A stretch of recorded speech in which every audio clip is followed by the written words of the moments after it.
사도행전 20장 13절부터 27절까지 말씀을 저와 여러분이 한 절씩 교독하십니다. 우리는 앞서 배를 타고 앗소에서 바울을 태우려고 그리로 가니 이는 바울이 걸어서 가고자 하여 그렇게 정하여 준 것이라. 바울이 앗소에서 우리를 만나니 우리가 배에 태우고 미둘레네로 가서 거기서 떠나 이튿날 기오 앞에 오고 그 이튿날 사모에 들르고 또 그 다음 날 밀레도에 이르니라. 바울이 아시아에서 지체하지 않기 위하여 에베소를 지나 배 타고 가기로 작정하였으니 이는 될 수 있는 대로 오순절 안에 예루살렘에 이르려고 급히 가미르라. 바울이 밀레도에서 사람을 에베소로 보내어 교회 장로들을 청하니 오매 그들에게 말하되 아시아에 들어온 첫날부터 지금까지 내가 항상 여러분 가운데서 어떻게 행하였는지를 여러분도 아는 바니 곧 모든 겸손과 눈물이며 유대인의 관계로 말미암아 당한 시험을 참고 주를 섬긴 것과 유익한 것은 무엇이든지 공중 앞에서나 각 집에서나 거리낌이 없이 여러분에게 전하여 가르치고 유대인과 헬라인들에게 하나님께 대한 회개와 우리 주 예수 그리스도께 대한 믿음을 증언한 것이라.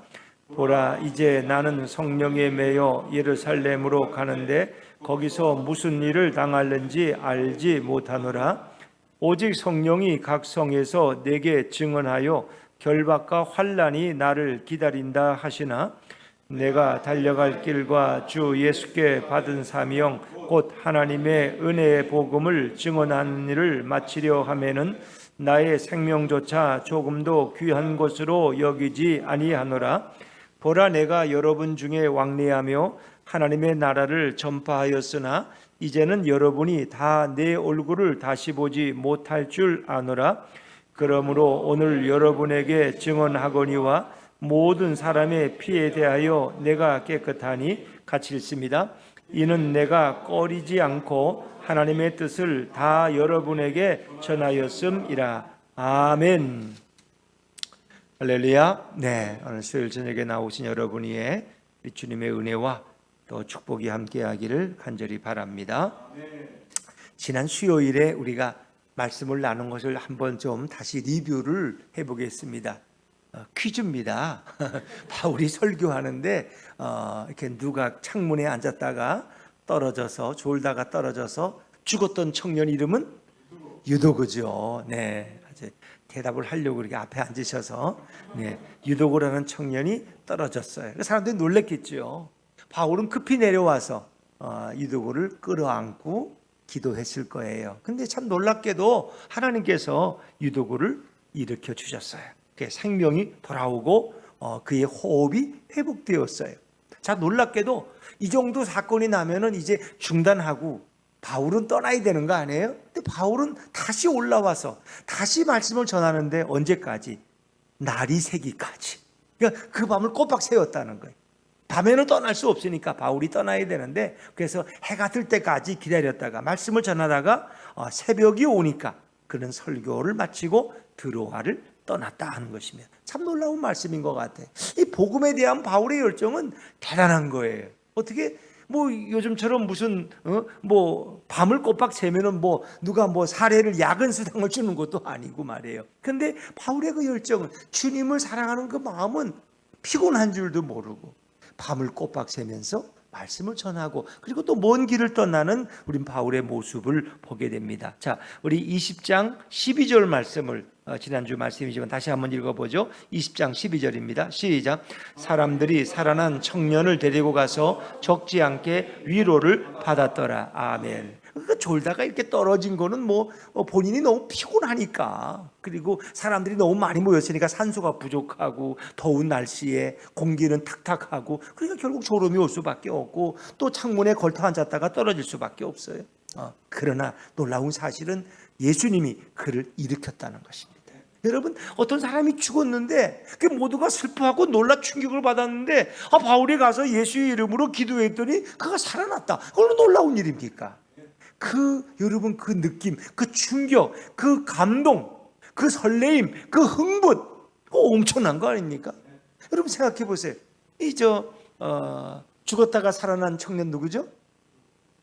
유두고 말고 이제 신약에서 나사로죠. 나사로. 유두고면 다투하는 건 아니고 나사로도 있어요. 나사로도 또 과부의 외아들도 있고요. 또 근데 나사로가 죽어서 나흘이나 지나서 막 냄새가 난다고 마르타가 냄새가 나는데 그 왜 그 돌문을 열라고 하십니까? 그러나 예수께서 네가 믿으면 하나님의 영광을 볼 것이다. 그러고 나서 나사로야 나오너라 소리쳤더니 나사로가 걸어 나올 때 그 사람들의 환성은 여러분 상상해 보세요. 그거 어떻게 설명할 수 있겠어요? 그럴 때 그 주님을 사랑하는 마음과 주님에 대한 설레임, 그 기대, 이게 말할 수가 없는 거예요. 여러분도 어떻게 거의 불가능해 보다 아무런 소망도 걸지 않았는데 어떤 일이 정말 놀랍게 내 앞에 현실로 이루어질 때 그 기쁨은 이루 말할 수 없어요. 그때 여러분 주님 할렐루야 살아계시는구나, 우리 예수님 역사하시네, 여러분 이걸 다시 한번 확인하는 자리. 이러니까 그 분위기가 어떻겠어요? 그러니까 그런 분위기 속이니까 아마 새벽까지 말씀을 전해도 떠나가는 사람이 없었을 거예요. 사람들이 막 떠나가고 그러면 바울도 그만뒀겠지. 그런데 움직이는 사람이 없는 거야. 여러분들도 그냥 계속 내일 새벽까지 한번 설교를 해볼까요? 네. 저는 바울이 아니기 때문에 누구 한 사람 죽었다 다시 깨어나야 되는데 여기서 떨어져 죽을 사람도 없을 것 같고, 여러분 하여튼 그 놀라운 초대교회의 역사를 대단하지 않습니까? 그러니까 그 분이 그 공동체의 그 감격과 그 충만한 은혜가 어떠했는가를 한번 생각해 보세요. 그것이 많은 사람들에게 큰 격려와 도전과 위로가 되었다. 역시 생명의 주관자는 우리 예수님이시구나. 자, 그리고 이제 13절부터 16절까지 긴 이 말씀은 드로아라는 곳에서 유두고를 살리고 나서 바울이 이제 일행과 떠났는데 밀레도라는 곳까지 이제 항해하는 여정을 소개하는 거예요. 밀레도. 그래서 16절에는 그가 이제 밀레도에 15절에 도착하는 얘기가 이제 소개되고 있어요. 근데 이제 이 과정을 가만히 보면은 이제 이게 순서가 있어요. 우리 짧지만 그래도 우리 13절부터 16절까지 한번 읽고 넘어갈까요? 13절부터 16절 시작. 우리는 앞서 배를 타고 앗소에서 바울을 태우려고 그리로 가니 이는 바울이 걸어서 가고자 하여 그렇게 정하여 준 것이라. 바울이 앗소에서 우리를 만나니 우리가 배에 태우고 미둘레네로 가서 거기서 떠나 이튿날 기오 앞에 오고 그 이튿날 사모에 들르고 또 그 다음날 밀레도에 이르니라. 바울이 아시아에서 지체하지 않기 위하여 에베소를 지나 배 타고 가기로 작정하였으니 이는 될 수 있는 대로 오순절 안에 예루살렘에 이르려고 급히 가미로라. 아멘. 여러분 읽었듯이 이제 드로아라는 걸 출발해서 그 다음에 간 곳이 앗소, 그 다음에 미둘레네, 기오, 사모, 그리고 밀레도까지. 그렇죠. 그리고 마지막 16절은 왜 이렇게 급하게 예루살렘으로 가려 하는 이유를 설명하죠. 오순절을 지키기 위해서 오순절 안에 들어가려고. 근데 이제 재미있는 게 있어요. 자, 이 드로아는 항구 도시예요. 드로아에서 밀레도까지는 배 타고 그냥 갈 수 있는. 그러니까 우리도 이제 예전에는 이렇게 부산이나 이렇게 저쪽 울산이나 저쪽에서도 그렇고 포항에서도 이렇게 곡식이나 이런 걸 오를 때 배로 올렸다는 거예요. 또 이쪽 군산 그쪽에서도 다 이렇게 배로 오는 게 육로보다 그게 빨라요. 배 타고 오는 게 이제 그 군산항 있잖아요. 이제 거기서는 일본도 이렇게 왔다 갔다 하지만 거기서 배를 타면은 또 서울, 인천항까지도 이렇게 오는 거예요 서로. 근데 육로로 걸어가는 길보다는 사실은 배로 오는 게 더 안전하다는 거예요. 안전하다. 그러니까 이제 여기도 그래요. 걸어갈 수도 있는 부분도 있고 또 배를 타야 되는 부분도 있는데 이제 중요한 것은 이 드로아에서 앗소까지 가는 길에 일행들은 배를 타고 가는데 바울은 홀로 가고자 했다는 거예요. 13절을 자세히 보면 제가 다시 한번 읽어볼게요. 우리는 앞서 배를 타고 앗소에서 바울을 태우려고 그리로 가니 이는 바울이 걸어서 가고자 하여 그렇게 정하여 준 것이다. 드로아에서 앗소까지 바울은 걸어갔다는 거예요. 혼자. 그리고 다른 일행들은 배를 타고 앗소에 먼저 도착을 해서 바울을 기다리는 거예요. 바울을 태우고 그 다음부터는 이제 같이 배로 이동하게 되는 거예요. 자, 그러면 왜 드로아에서 앗소까지는 바울이 굳이 걸어가겠다고 고집을 했을까 하는 거예요. 여러 가지 이제 주석가들의 설명이 있어요. 뭐 고린도라는 곳에서 자기를 핍박하고 기다리는 유대인들이 있기 때문에 막 그들을 피해서 육로를 통했을 것이다. 또 어떤 경우는 걸어가다가 누군가를 만나야 될 사람이 있어서 신방해야 될 가정이 있었기 때문에 육로를 택했을 것이다. 또 아니면 너무 오랜 여행에 배를 타고 다녀서 좀 배멀미도 배 타기가 싫어서 그래서 육로로 걸어갔을 것이다. 뭐 이런 설명도 있습니다. 자, 그러나 여러분, 우리는 예수님을 다시 생각하면서 바울이 왜 육로를 혼자 걸어갔을까? 다른 사람들은 다 배 타고 편하게 가게 하고 자기는 80리나 되는 길을 왜 혼자 우두커니 터벅터벅 걸어갔을까? 예수님께서는요, 이게 기적을 베푸시고 그러고 나면은 늘 군중들 속에 있지 않고 군중들을 떠나십니다. 오병의 사건에서도 사람들이 예수님께 와서 왕을 삼으려고 그래요. 왕을. 이분이 대단한 분이구나. 이분만 따라다니면 일 안 해도 먹고 살겠어. 뭐 기도만 하면 그냥 막 떡이 만들어지니까 생선이 만들어지고. 근데 예수님은 그들을 떠나서 혼자 산으로 올라가서 그리고 하나님과 대면하는 시간을 가져요. 기적을 베푸신 후에 또 능력을 베푸신 후에 늘 대중을 떠나서 홀로 기도하셨던 예수님을 생각해 볼 수 있습니다. 그래서 예수님께서는 때로 감람산에 올라가서도 밤이 새도록 기도하기도 하시고 또 새벽에도 새벽 미명에 한적한 곳에 가셔서 기도하시고 하루의 사역을 시작하십니다. 그러니까 예수님은 대중 속에 있었지만 늘 언제나 대중과 함께 있지는 않았다는 것입니다. 홀로 하나님을 만나는 시간이 그분에게는 필요했다는 거예요. 어찌 보면 예수님을 생각해보면 우리 사도 바울도 마찬가지였을 거예요. 사역자에게는 이런 고독한 혼자 있는 시간이 필요하다는 것입니다. 홀로 하나님과 대면하는 시간이 바울에게도 필요했을 거예요. 자신의 지금까지 1차, 2차, 3차 사역을 한번 되돌아보는 시간, 그리고 자기가 인간이니까 바울도 자기 잘못을 깨닫고 또 흐트러졌던 헌신을 가다듬는 그런 시간도 필요했을 거예요. 가장 중요한 것은 하나님과 대면하는 일인 것입니다. 여러분, 진짜 우리의 문제가 뭔지 아세요? 우리는 주님의 일을 한다 그럽니다. 주님의 일을 한다면서 주님을 잊어버리기가 너무나 쉽다는 거예요. 어떤 책의 제목이 주님 없는 복음이야. 복음을 전하는데 그 복음 속에는 주님이 없어. 예수님이 없는 복음이 있을 수 있겠어요, 여러분? 그렇잖아요. 우리가 그냥 흔히 시체말로 뭐 안에는 뭐가 없어요? 붕어빵에는 붕어가 있어요, 없어요? 없잖아요. 그렇게 말하듯이 복음을 전하는데 정말 주님이 없는 복음이라면 무슨 의미가 있겠어요? 많은 사람들이 주님의 일을 하지만 정말 그 마음에 주님을 모시지 못하고 주님의 일을 한다고 하는 그런 사역자도 있을 수가 있어요. 어찌 보면 이게 문제. 모든 일이 잘 돼가고 기적이 일어나고 그리고 하나님께 영광이 될 때 우린 자신에게 도취되는 경우가 많아요. 하나님이 나를 축복하셨구나. 나를 이렇게 잘 되게 하시려고 나를 이끌어 가시는구나. 자기 자신이 자아도취에 빠져버리는 거예요. 그런데 반대로 어떤 일이 힘들고 계획대로 되어지지 않을 때 우리는 하나님을 바라보고 예수님을 바라보지 않습니다. 오히려 하나님을 원망하는 경우가 많아요. 그리고 때로는 그 장애물 앞에서 무력감에 시달리고 비참함 속에 시달릴 수도 있어요. 그리고 하나님께나 예수님께 섭섭한 감정이 생겨 왜 나를 이렇게 돌보시지도 않고 내 기도에 응답하지 않는 거야, 이런 생각들에 사로잡힐 수가 있어요. 그래서 우리는 어떤 사역의 열매나 어떤 사역의 결과보다도 그 사역의 주인 되시는 예수님을 바라보는 것이 더 중요한 줄로 믿습니다. 우리 자꾸 결과로 몰려. 결과로 얼마나 교회를 많이 부흥시켰느냐, 얼마나 교인들을 많이 이렇게 모았느냐, 이런 걸 가지고 자꾸 평가하려고 그래. 더 중요한 것은 그분이 교회가 크든지 작든지 주님을 얼마나 바라보고 오늘 주님과 동행하고 있느냐 하는 것입니다. 그게 더 중요하다는. 설교자의 최대 위기가 뭔지 아세요? 설교에만 관심이 있고 주님께는 관심이 없다는 거예요. 어떻게 하면 내가 설교를 좀 잘해서 유머도 사용하고 재미있게 좀 이렇게 사람들 졸리지 않고 잘 설교해서 이분들이 그냥 다 감동을 받고 그냥 헌금도 많이 내고 이렇게 돌아가게 할까? 그리고 다음 주에 또 오고 싶은 생각이 들게 할까? 이 설교를 잘하는 데는 관심이 있는데 그 설교를 열심히 준비해. 그런데 그 설교를 통해서 그리스도가 어떤 영광을 받으실까? 내 설교 속에 예수님이 어떻게 사람들에게 드러낼 것인가에 대해서는 잊어버릴 때가 너무나 많아요. 사람들을 흥분시키고 감동시키고 눈물을 흘리게 하고 어떤 거기에는 관심이 있어. 왜? 그래야 설교를 잘한다는 소리를 들어. 그러나 정말 그 설교 속에서 내가 어떻게 예수님을 증언할까? 이들의 마음속에 어떻게 예수님을 그들의 마음속에 영접하도록 인도해 줄까? 여기에는 관심이 없는 경우가 더 많다는 것입니다.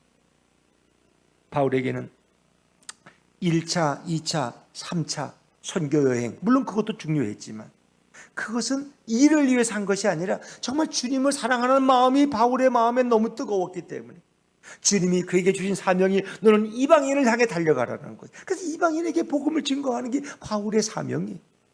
그런 주님이 그에게 주신 그 사명을 감당하기 위해서 1차, 2차, 3차 선교여행을 기쁨으로 감당할 수 있었던 것입니다.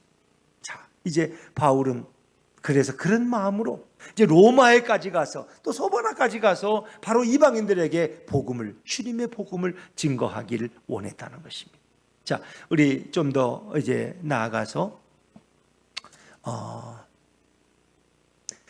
우리 16절 말씀을 한 번 더 읽겠습니다. 16절입니다. 16절 시작. 바울이 아시아에서 지체하지 않기 위하여 에베소를 지나 배 타고 가기로 작정하였으니 이는 될 수 있는 대로 오순절 안에 예루살렘에 이르려고 급히 가미로라. 아멘. 그러니까 바울의 마음은 굉장히 급한 거예요. 왜? 예루살렘으로 올라가서 그가 6월절은 지키지 못했어요. 그래서 이번에는 오순절만은 놓치고 싶지 않았어요. 왜? 그 오순절만 생각하면 바울의 가슴은 뛰었어요. 그는 너무 흥분과 기대가 되었어요. 그래서 오순절을 절기는 꼭 예루살렘에 올라가서 지키고 싶었기 때문에 그런 길을 재촉할 수밖에 없었다는 거예요. 바울은 열심히 사역을 했지만 일에 매이지 않는 사람이었어요. 모든 이방인들을 그리스도에게로 인도해야 된다는 그 사명, 그 생각 외에는 다른 생각이 없어요. 그래서 바울은 참 어찌 보면 순수한 사람, 그는 오직 주님만을 사랑했던 사람이었다. 바울은 예루살렘으로 올라가는 길에 에베소에 들를 시간을, 왜? 이제 올라가는 길에 에베소를 지나가게 되는데 에베소에는 들어가지를 못해. 그리고 항구 도시인 밀레도에 도착해서 에베소의 장로들을 초청합니다. 이 에베소 장로들은 이제 지금으로 말하면 장로라는 것은 그 시대에 오늘날은 목사와 장로의 구분이 아니라 교회 지도자, 어찌 보면 목회자들을 그 시대는 장로나 감독이라고 불렀어요. 그래서 그 에베소를 섬기는 목회자들을 초청을 해서 그들에게 마지막 고별 설교를 하고 권면의 말을 하길 원했어요. 자, 우리 17절, 18절 말씀을 또 17절, 18절입니다. 넘어가서 같이 읽습니다. 시작. 바울이 밀레도에서 사람을 에베소로 보내어 교회 장로들을 청하니 오매 그들에게 말하되 아시아에 들어온 첫날부터 지금까지 내가 항상 여러분 가운데서 어떻게 행하였는지를 여러분도 아는 바니. 그래서 밀레도의 사람을 보내서 그들을 밀레도라는 항구까지 목회자들을 초청을 했어요. 그리고 이제 그들에게 이야기하는 거예요. 그리고 자기가 에베소에서 보냈던 그 3년의 사역을 다시 한번 회상하고 뒤돌아보는 것입니다. 아마 1차, 2차, 3차 선교여행을 하면서 아마 목회자들을 세웠을 것이고 그들이 그 에베소 교회를 아마 부흥시키는 일에 큰 목 역할을 감당했던 사람들입니다. 그들과 함께 애환을 나누고 그들이 이 모든 사역을 감당하는 것을 격려하고, 그리고 바울은 이제 이게 마지막이 다시는 에베소에 돌아오지 못할 것을 본인이 알고 있었어요. 그래서 자신의 에베소에서의 사역을 되돌아보면서 정말 그들에게 눈물의 설교, 눈물의 권면을 하고 있습니다. 자, 우리 19절 말씀으로 돌아갑니다. 19절 그 다음 시작. 곧 모든 겸손과 눈물이며 유대인의 관계로 말미암아 당한 시험을 참고 주를 섬긴 것과, 그들과 함께 겸손과 눈물로 섬겨왔어요. 그 교회를 같이 그들과 함께 목회를 하면서 에베소의 성도들을 섬기고 주님을 섬겨왔다는 것입니다. 사도 바울 도대체 에베소에서 어떻게 섬겼을까? 어떻게 주님을 섬겼을까? 첫 번째 보면 19절에 모든 겸손과 그랬어요. 그런 겸손으로 섬겼어요. 여러분, 오늘도 주님의 일을 하는 방법, 또 교회에서 우리가 봉사하는 모든 가장 좋은 기준은 겸손입니다. 겸손. 우리는 겸손함으로 섬길 수가 있어요. 겸손하게 일하면 사람들을 결코 실망시키지 않습니다. 왜 사람들은 구제하고 뺨을 맞을까요? 겸손함이 없기 때문에. 그래서 주님의 일은 겸손함으로 해야 된다. 겸손함으로. 그럼 이 겸손이 뭐냐? 겸손은 주님의 마음을 담는 거예요. 주님의 마음을 담는 거예요.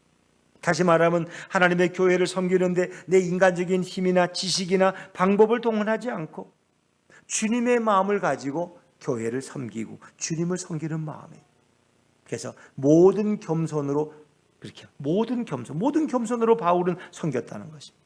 겸손은 자기가 드러나는 것, 자기가 드러나지 않는 것, 자기가 드러나지 않는 것, 겸손. 자기가 죽는 거예요. 내가 십자가에 못 박혀 죽었나니. 그렇죠. 내 생각, 내 주장, 내 방법을 내려놓는 것, 그것이 겸손이에요. 겸손은 주님을 생각하는 거예요. 예수님은 자신을 겸손이라고 말씀하셨어요. 마가복음 11장 29절에 보니까 나는 마음이 온유하고 겸손하니 내게 와서 배우라 그랬어요. 예수님은 그 자신 자체가 온유하신 분이고 겸손하신 분이에요. 바울은 바로 예수님의 겸손을 배웠던 거예요. 우리도 마찬가지. 겸손은 예수님께 배우는 거예요. 그래서 바울은 자신을 가리킬 때 늘 편지의 서두에 바울은 자신을 가리킬 때 뭐라고, 누구의 종이라고 써요? 예수 그리스도의 종. 빌립보서 1장 1절에 보니까 그리스도 예수의 종 바울과 디모데는 여러분에게 편지를 씁니다. 자기는 늘 종이라고. 종. 여러분, 종이라는 건 뭐예요? 자기 주장이 없다는 거예요. 그건 자기의 소유가 없다는 거예요. 종은 다 주인의 소유예요. 자기 마음대로 할 수 있는 게 없어요. 그 종은 무슨 할 말이 있고 자기 주장이 있을 수가 없어요. 시키는 대로 하는 게 종이에요. 그 바울은 늘 주님의 음성을 듣고 주님이 그에게 주신 사명 따라서 그는 이 모든 일을 겸손함으로 섬겨왔다. 그는 그렇게 고백합니다. 모든 겸손. 두 번째 사도 바울의 이 모든 사역은 눈물로 섬겼다고 말합니다. 지금 그는 그 유대인들의 핍박 가운데서 이방인들에게 복음을 증거하면서 그런 눈물로 목회했다는 것입니다. 여러분, 눈물이 있다는 것은 이제 뭐예요? 눈물이 있다는 것은 진심이라는 거죠. 사람이 눈물을 흘리면서 어떤 얘기를 하면 사람들에게 믿어주잖아. 그렇죠? 저 눈물 좀 봐. 저건 사람이 진심을 말하는 거야. 뭐 눈물은 아무 때나 흘리는 게 아니잖아요. 그렇죠? 어떤 감동이나 진실, 주님에 대한 사랑, 감사, 이런 것이 눈물의 의미인 것입니다. 눈물.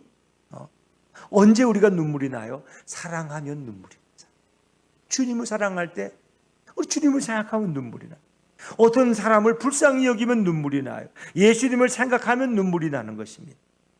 바울의 눈물, 그건 진실한 눈물. 에베소의 그 이방인들 영혼들을 사랑하는, 긍휼히 여기는 그 마음으로. 그리고 예수님께서 자기를 어떻게 해요? 도상에서 자기를 부르셔서 하나님의 사명자 되게 하신 그 은혜를 생각하면 바울은 눈물을 흘릴 수밖에 없었어요. 그의 목회는 눈물의 목회였다. 왜 방송국 스튜디오에서는 연기자들이 어떤 이제 뭐 사진을 찍었지 이렇게 녹화할 때가 있잖아요. 근데 그분들이 이렇게 뭘 하다가 좀 쉬었다가 다시 하고 그러는데 이렇게 저도 이제 전에 CBS고 이렇게 이제 녹화하기 위해서 이렇게 갈 때가 있어요. 그런데 거기 연기자들이 모여서 이제 어떤 드라마를 하는 그럴 수가 있어요. 근데 이제 우리가 늘 보면 그렇잖아요. 이제 잠깐 쉬었다가 하죠. 그러다가 이제 1분 안에 시작됩니다. 자, 이제 감정 잡으시고요. 이제 준비하세요. 감정을 잡으라는 거예요. 그러니까 아까 이어서 가는 게 슬픈 장면이면 이제 슬픈 표정을 지어야 되는 거예요. 그래서 큐 들어갑니다. 들어갑니다. 그러면 그냥 떠들고 막 웃던 사람들이 갑자기 막 눈물을 흘리면서 또 이렇게 슬픈 연기를 하는 거예요. 그 연기야, 연기. 그거는. 그분들은 웃었다가 울다가 그걸 얼마든지 연기자죠. 유명한 연기자라는 그런 거예요. 슬퍼서 우는 게 아니에요. 얼마든지 자기 자신을 슬프게 만들어서 우는 거예요. 또 기쁘게 되고. 그렇죠. 근데 우리 신앙의 눈물은 그런 건 아니에요. 연기가 아니에요. 연기가 아니에요. 바울의 눈물은 진실한 눈물, 영혼을 사랑하는 눈물, 예수님을 사랑하는 눈물로 그 에베소 교회를 목회하고 섬겨왔다는 것입니다. 여러분, 우리도 주님을 섬기는 마음이 있는데 주님을 섬기다 보면 우리는 늘 기쁠 수만 있는 건 아니에요. 목회자나 여러분이 주님의 교회를 섬기든 어떤 때는 속이 상하고 자존심도 상하고 고통스럽고 또 어떤 때는 억울한 누명을 쓸 때도 있고 어떤 견딜 수 없는 분노가 치밀을 때도 있을 거예요. 왜? 우린 인간이니까. 그럴 수가 있을 거예요. 그런데도 도망가지도 못하고 거부할지도 못하고 반항할 수도 없어서 눈물만 흘리는 그런 때도 우리는 있을 수 있어요. 예전에 이렇게 여인들이, 지금이야 뭐 그런 게 없지만 시월드라는 거 아시죠? 시월드. 그래서 이제 출가하면 이제 시집살이를 시어머니 밑에서 하잖아요. 그러면 뭐 얼마나 어려운 일들이 많아요. 그렇죠? 뭐 시어머니라고 다 그런 분은 아니지만은 그래도 예전에 시어머니 중에 좀 힘들고 어려운 분들이 있어서 그래서 며느리들이 종종 눈물을 흘리는데 시어머니 앞에서 눈물도 못 흘려. 그러면 상을 들고 나가서 저 부엌 뒤에 어디 가서 거기서 혼자 눈물 흘리고 자기 또 친정 생각도 하고 그렇다고 또 다 깨버리고 친정으로 갈 수도 없어. 왜? 자식들도 사랑하고 남편도 사랑하기 때문에 또 그런 힘든 일을 이겨내야 돼. 일은 어찌 보면 남편을 사랑하기 때문에, 주님을 사랑하기 때문에 내가 이걸 던져버릴 수도 없어. 그러나 이것을 이겨내야 돼. 그러기 위해서 정말 눈물을 흘리지만 또 참고 인내하면서 그 어려움을 이겨내는 경우들이 있잖아요. 여러분, 선교사님들이나 목회자나 또 우리 교회를 섬기는 우리 모든 성도님들도 마찬가지. 힘들고 어려울 때가 왜 없겠어요? 자존심 상할 때가 왜 없겠어요? 그러나 주님을 사랑하는 그 마음으로 그것을 이겨내고 때로는 눈물을 흘릴지라도 또 주님이 주시는 기쁨 때문에 우리는 감사하며 찬양할 수 있는 것을 믿으시기 바랍니다. 그게 성도의 마음이에요. 또 성도라고 해서 다 그냥 웃는 일만 있고 그렇지는 않을 거예요.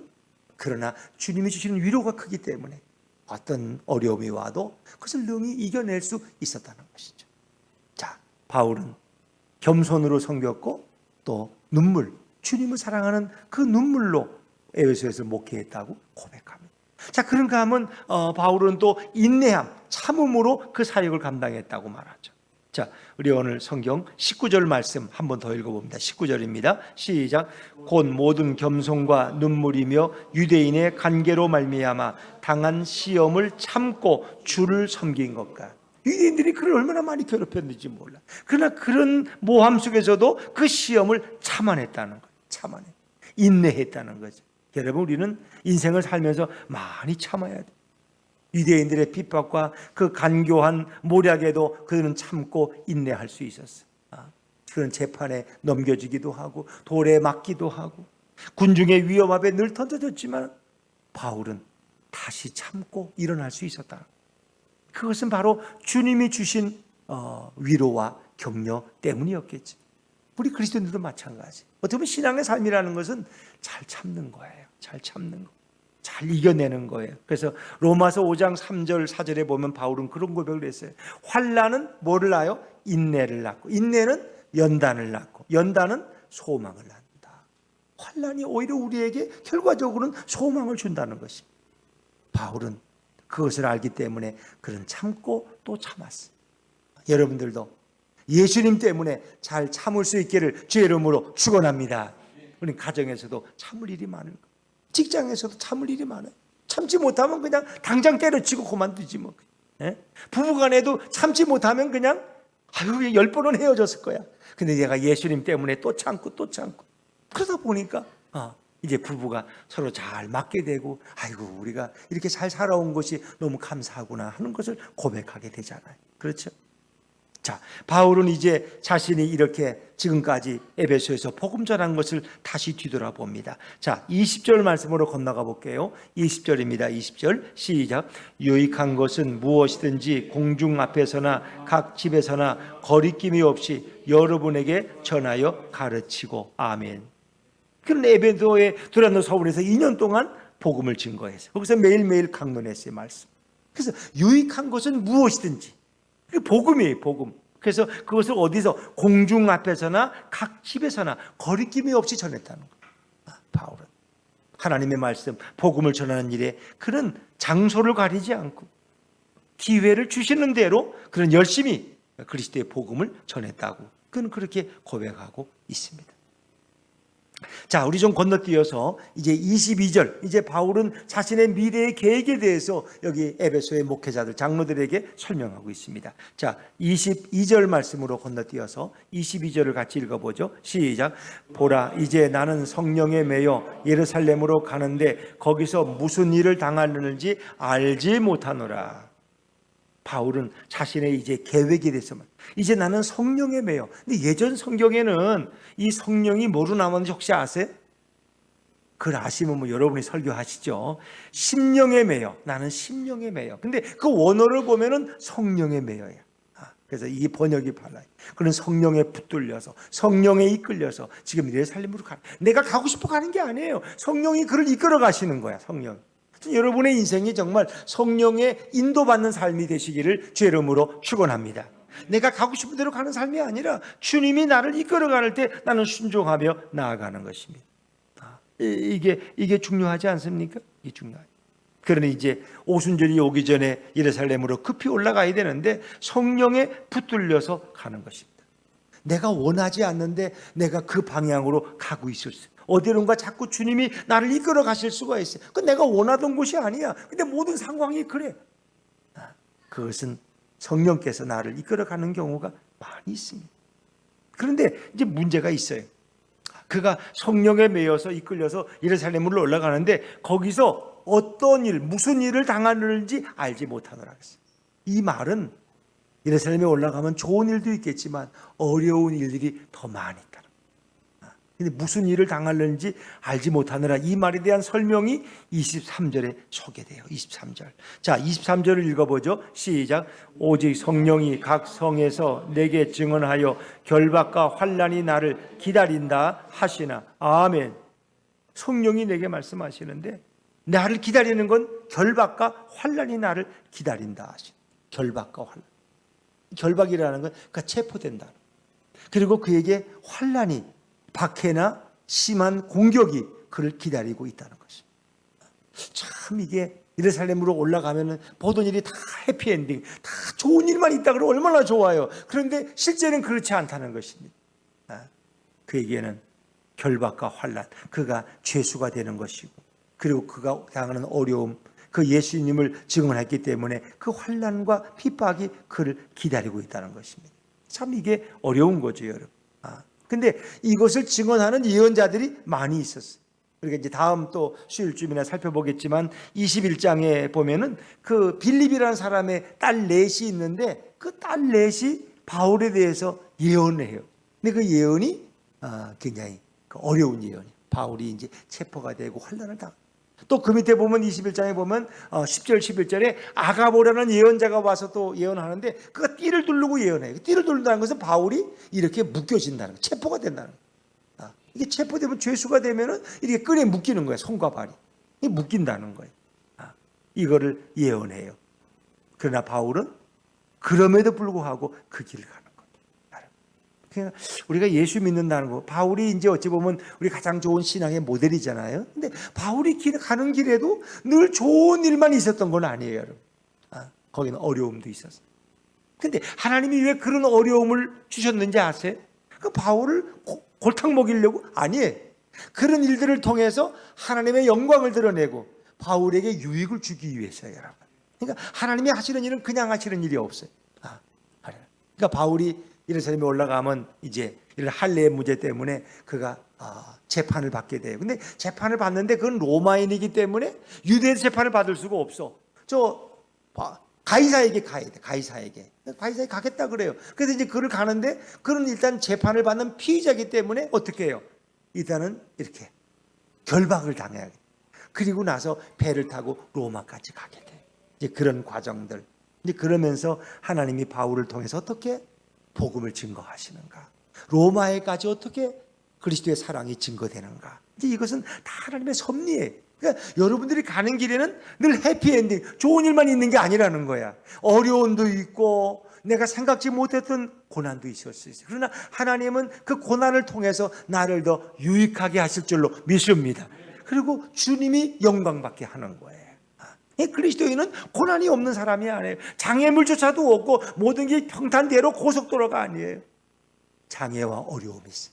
욥과 같은 사람도 자기가 원인을 알 수 없는 고난을 당해서 얼마나 그렇습니까?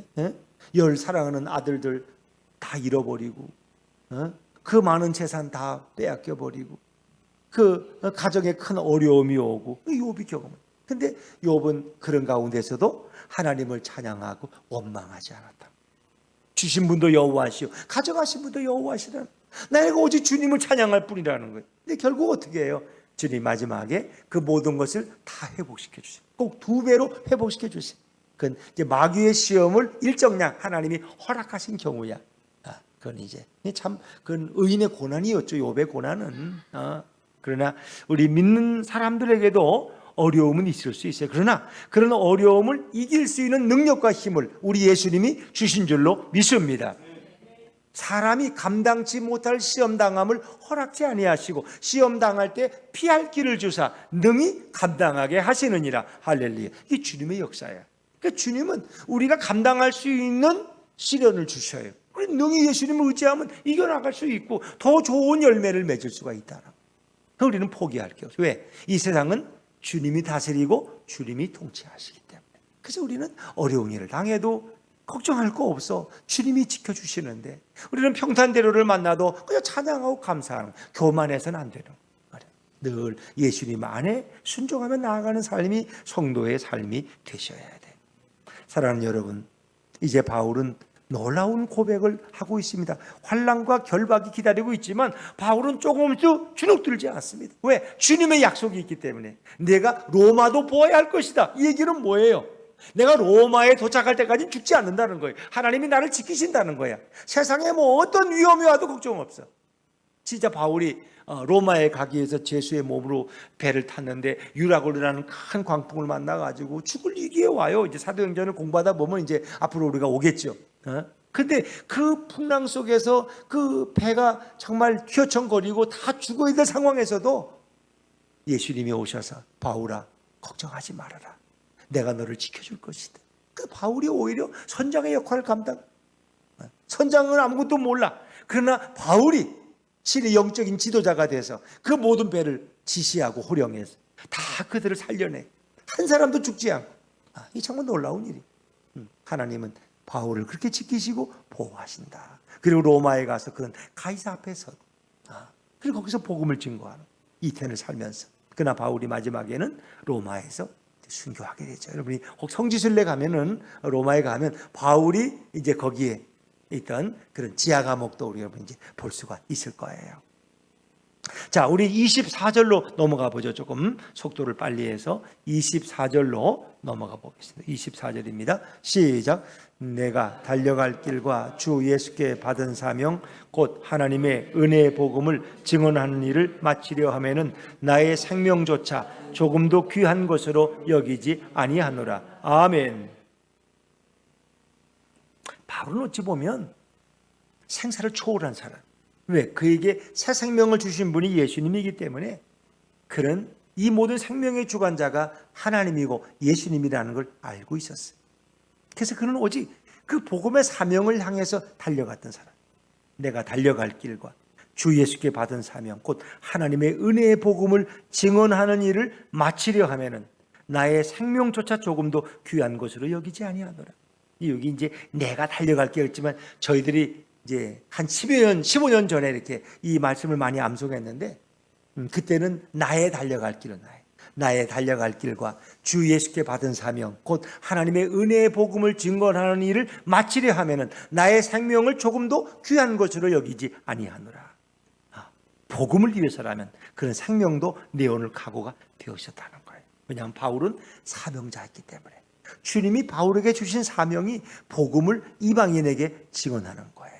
그렇기 때문에 그 사명을 위해서는 그는 어떤 것도 두려워하지 않았다. 생명의 위협까지도 그에게는 장애물이 될 수가 없었어요. 그런 사명자의 삶을 살았어요. 여러분은 이 땅을 살아가면서 사명자의 삶을 사십니까? 아니면 나그네의 삶을 사십니까? 그 사명자와 나그네의 차이가 뭘까? 사명자는 믿음의 주에 온전케 하시는 예수님만 바라보고 믿음의 푯대를 향해 나아가는 사람. 그 나그네는 그냥 구름에 달 가듯이 가는 나그네야. 이리 바람이 불면 절로 갔다가 또 이리 불면 이리 갔다가 왔다 갔다. 저기가 좀 투자 가치가 있다 그러면 또 그 동네는 이사 가서 또 이렇게 살다가 또 집값 오르면 좀 팔고 또 어디 싼 동네 없나 해서 또 이렇게 뭐 세상 따라 살아가는 거야 그냥. 그게 성경 로마서 12장에는 너희는 이 세대를 본받지 말라. 정신을 차리고 하나님의 선한 뜻이 무엇인지 우리는 분별할 수 있어요. 왜? 하나님의 사명자들은 세상의 논리에 의해서 움직이는 사람들이야. 여러분의 인생의 목적이 무엇입니까? 여러분의 인생의 방향은 어디로 가는 것입니까? 우리는 사명자의 삶을 살아야 된다. 그것이 주님 앞에서 아름다운 삶이에요. 사명자의 삶은 주님이 책임지시고 주님이 돌보시고 주님이 공급하실 줄로 믿습니다. 하나님은 당신의 종들, 사명자들을 굶기시는 분이 아니야. 너희가 먼저 하나님의 나라와 그의 의를 구하라. 그리하면 이 모든 것을 너희에게 더하시. 이 모든 게 뭐예요? 너희가 먹을 것, 마실 것, 입을 것 염려하지 말라. 사명자들에게는 하나님이 다 공급하신다는 거예요. 그게 사명자의 삶이에요. 그래서 바울은 복음을 증언하기 위해서 결박과 환난이 기다려도 뒷걸음질 치지 않고 생명을 아까워하지 않고 복음을 위해서라면 그는 오직 그 길을 향해 달려가겠다고 고백하고 있는 거예요. 그러나 이제 바울은 이것이 에베소 장로들을 보는 마지막 순간이라는 걸 알아요. 왜? 바울은 그 에베소를 떠난 후에는 다시 돌아오지 못하기 때문에. 그게 이제 마지막 예루살렘에 올라가서 그 다음에 로마로 곧 떠나게 돼요. 자, 25절 말씀입니다. 25절 말씀을 같이 읽죠. 시작. 보라, 내가 여러분 중에 왕래하며 하나님의 나라를 전파하였으나 이제는 여러분이 다 내 얼굴을 다시 보지 못할 줄 아노라. 이 고별 설교야. 다시는 여러분이 내 얼굴을 못 볼 거. 바울은 이미 알고 있어요. 그러니까 참 이 하나님께 예민한 종들은 이미 자신의 미래에 대한 어느 정도의 이렇게 지식을 가지고, 영적 지식을, 내가 다시는 돌아오지 못할 것이다. 그렇기 때문에 그의 고별 설교는 더 진지하고 그의 권면은 더 감동적이었을 거예요. 그러면서 바울이 이제 마지막 하는 얘기가 있는데 26절, 27절 마지막 말씀 읽습니다. 26절, 27절 시작. 그러므로 오늘 여러분에게 증언하거니와 모든 사람의 피에 대하여 내가 깨끗하니 이는 내가 꺼리지 않고 하나님의 뜻을 다 여러분에게 전하였습니다. 아멘. 그는 꺼리낌이 없이 하나님의 복음을 힘있게 열정을 다해서 에베소에서 전했다는 거예요. 여러분에게 전했고. 그런데 26절에 보니까 내가 모든 사람의 피에 대하여 깨끗하다는 겁니다. 모든 사람의 피에 대해서. 여기서 말하는 이 피라는 것은 그들의 생명이에요. 그들의 생명. 그러니까 우리가 복음을 전해야 될 사람에게 복음을 전하지 않으면 어떨까요?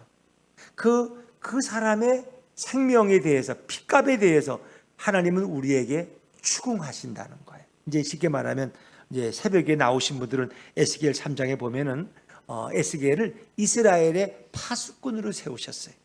파수꾼의 역할은 뭐예요? 그 성에서 늘 깨어 있는 사람이 파수꾼이야. 근데 이제 도둑이 들어오든가 외적이 들어오면 그 위험을 성 안의 사람들에게 알려고 경고를 해야 돼. 그들이 이제 피하도록 자기를 지키도록. 그래서 이제 그렇게 하는 게 이게 파수꾼이야. 남보다 깨어 있어서. 그래서 그걸 경고하는 거예요. 이제 만약에 악인들에게 경고했는데 악인이 회개하고 의로운 삶을 살면 그것은 하나님이 너무나 기뻐하는 삶이에요. 그러나 악인들에게 그 위험을 알려주지 않아서 악인들이 악행대로 살다가 그냥 지옥에 가. 그러면 그 책임을, 그 핏값을 에스겔에게 묻겠다는 거예요. 파수꾼. 그거예요. 만약에 거기 의로운 사람들이 있어. 의인들에게도 그 위험을 알려줘야 돼. 그런데 그 위험을 알려주어도 의인들이지만은 그들이 행동을 바꾸지 않고 그냥 그대로 태만하게 살다가 피하지 않고 죽으면 그건 자기들의 핏값이야. 죄값이야. 그건 에스겔에게 책임이 없어. 그래서 에스겔은 반드시 그가 의인이든 악이든 그것을 이야기해 줘야 된다. 여러분, 우리가 복음을 전해서 그가 믿든지 아니 믿든지 우리는 복음을 전해야 된다. 전할 필요가 없다. 전해야 된다.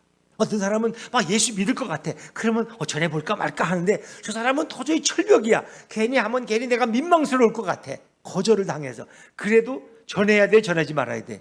성경적으로 보면 전해야 된다는 거. 그러니까 내가 전하고 경고했는데 그가 받아들이지 않는 것은 내 책임이 아니라는 거예요.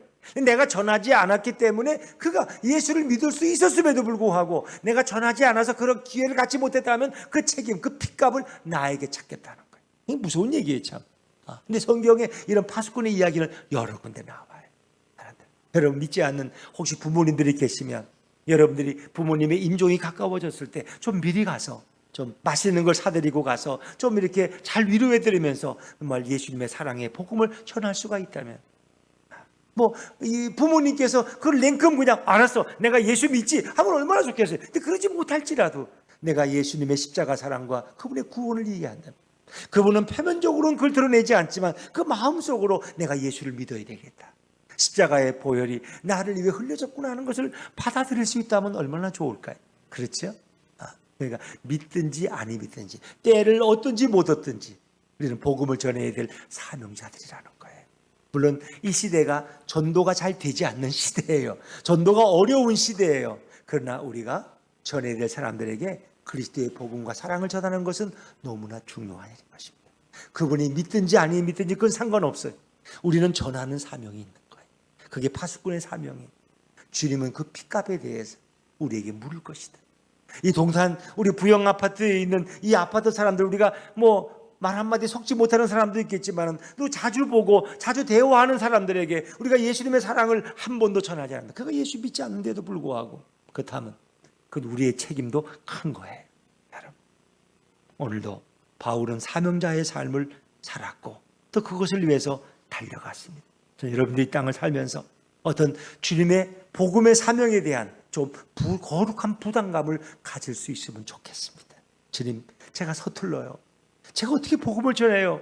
저도 제대로 못 믿는데, 그러나 주님이 말씀하시니까 제가 기도하고 가겠습니다.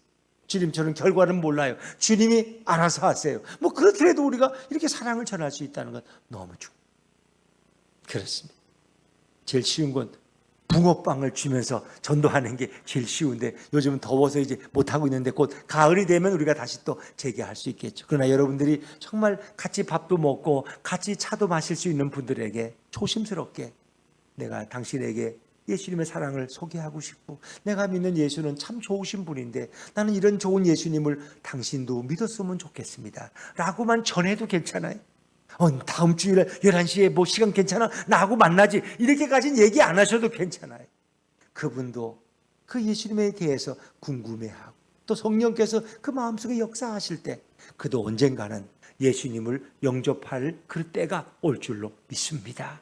오늘 바울은 은혜의 복음을 증언하는 일을 마치려 하면은 내 생명도 귀하게 여기지 않는다. 그리고 사명자의 길을 달려갔습니다. 결박과 환난이 두렵지 않습니다. 예수님이 늘 바울 곁에 서 계시기 때문에, 오늘 우리가 동행하시는 예수님 때문에 기쁨으로 또 이 남은 한 주간을 걸어가시는, 그리고 때를 얻든지 못 얻든지 주님의 사랑을 누군가에게 전할 수 있는 저와 여러분이 되시기를 주의 이름으로 축원합니다.